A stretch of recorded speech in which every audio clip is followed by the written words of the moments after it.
8h48, Yannick Jadot est l'invité d'Europe Matin. Mathieu Bock-Côté. Alors, vous avez dénoncé il y a quelques jours les violences contre les militants d'SOS Racisme lors du rassemblement de Villepinte. Cela dit, des violences, il y en a eu d'autres ces dernières semaines, notamment la violence portée par les antifas qui se permettent d'agresser, les milices d'extrême gauche qui se permettent d'agresser, qui arrivent avec des cocktails Molotov quelquefois, disait-on, au fameux meeting de Villepinte. Il y a Alice Coffin qui a dit que les violences étaient légitimes quelquefois, bien qu'inefficaces, pour être capable de contenir la venue d'Éric Zemmour et de faire taire. Est-ce que vous dénoncez la violence de tous les camps ou seulement la violence contre les militants d'SOS Racisme? Pour moi, la violence n'a jamais été un moyen d'expression politique. Tout simplement, vous savez... Donc la violence d'extrême gauche est aussi condamnable que la violence d'extrême droite? Là, je condamne toutes les violences, mais on va... Enfin, franchement, là, on parle du meeting d'Éric Zemmour.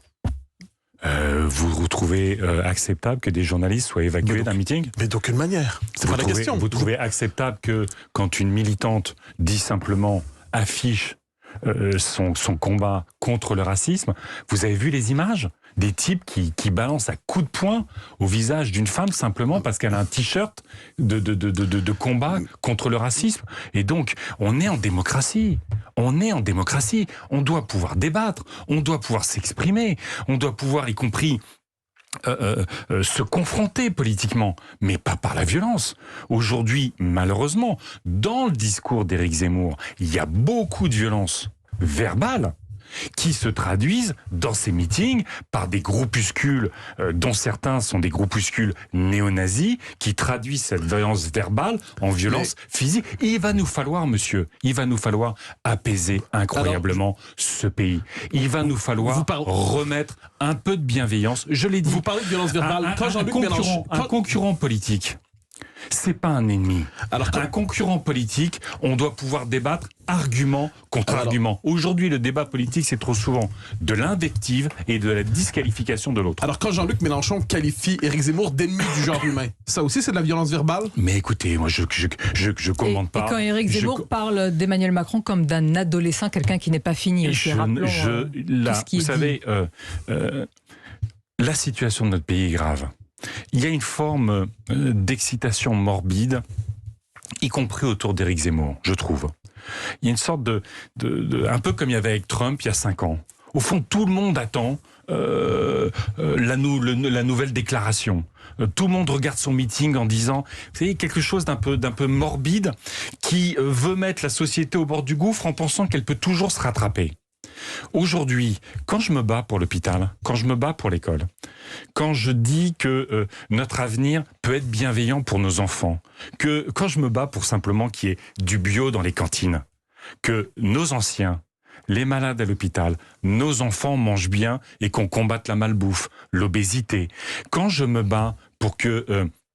on rénove nos logements pour que les familles... Aujourd'hui, il fait froid dans notre pays. Vous avez des millions de familles qui n'ont pas mis le chauffage. Des enfants qui vont être malades parce qu'on n'a pas mis le chauffage. Quand je me bats et que je crée des emplois pour rénover les logements qui soient plus sains, plus confortables, et c'est l'ami du pouvoir d'achat des Françaises et des Français. Quand je me bats pour notre souveraineté, quand je me bats même, vous voyez, sur nos valeurs, franchement, le président de la République s'est rendu dans le Golfe. Alors, j'allais en parler. Vous avez exprimé votre honte suite à la vente record de Rafale aux Émirats Arabes. De la honte, c'est ce que vous ressentez. Vous avez dit face à une telle vente qui va quand même bénéficier, vous venez parler d'emplois, à des centaines et des centaines d'emplois en France. C'est vrai. C'est pas important? C'est important de créer de l'emploi en France. La question, c'est sur quoi on crée de l'emploi? Vous vous rendez compte que on vend des armes aujourd'hui à des dictatures. On vend des armes aux Émirats Arabes Unis. Vous savez qu'y compris en France, il y a des plaintes qui sont déposées pour crimes de guerre des Émirats Arabes Unis. Vous savez que c'est une enclave de la marine française en pleine mer du Golfe, accueillant une base navale essentielle aux projections de l'armée dans le monde arabe. Vous savez que l'Arabie Saoudite est aussi accusée d'avoir utilisé des armes françaises pour bombarder des populations civiles. Vous savez que l'armée française, contre son gré, s'est rendu complice de bombardements de populations civiles en Égypte. Est-ce que notre stratégie pour la paix dans le monde, parce que la paix dans le monde et la paix dans le Golfe, c'est notre sécurité. Mais vous, président, pouvez-vous nous dire la liste des pays auxquels vous ne vendrez pas de Rafale? Mais vous savez, c'est simple. La Russie, vous avez un traité international sur le commerce des armes.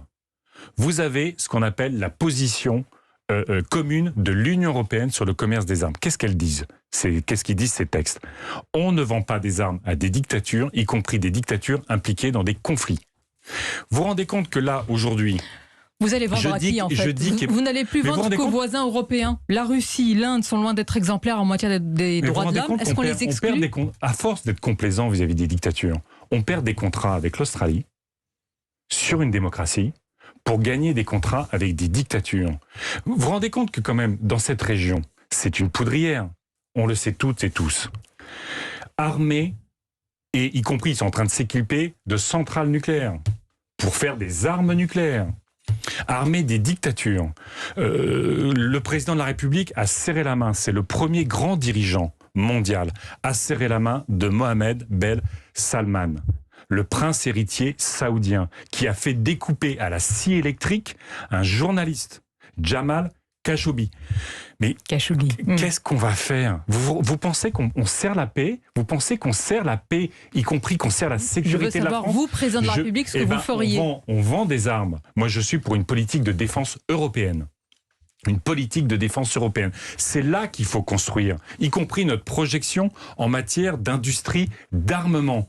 Mais servir, surarmer une région qui est explosive. Vous pensez que s'il y a la guerre dans le Golfe, on va être épargné et qu'on pourra se dire, tiens, on a vendu des armes, ils les ont mal utilisées. Mais ça va être une déflagration absolue pour l'Europe. Et vous pensez que c'est nous, on ne vend pas nos armes, ils ne vont pas être armés quand même ? C'est peut-être cynique, mais c'est un marché. Oui, mais le cynisme, ça n'a jamais avancé les droits humains. Vous savez, il y a toujours quelqu'un à un moment donné qui prend la responsabilité. Sinon, on n'aurait jamais arrêté l'esclavage, on n'aurait jamais arrêté les dictatures, on n'aurait jamais arrêté quoi que ce soit en se disant « Ah bah si, non, les autres le font pas, si comparaison vaut raison, Moi, la France que j'aime, la France que je veux, c'est une France qui, au XVIIIe siècle, était la lumière du monde sur la raison grâce aux Lumières.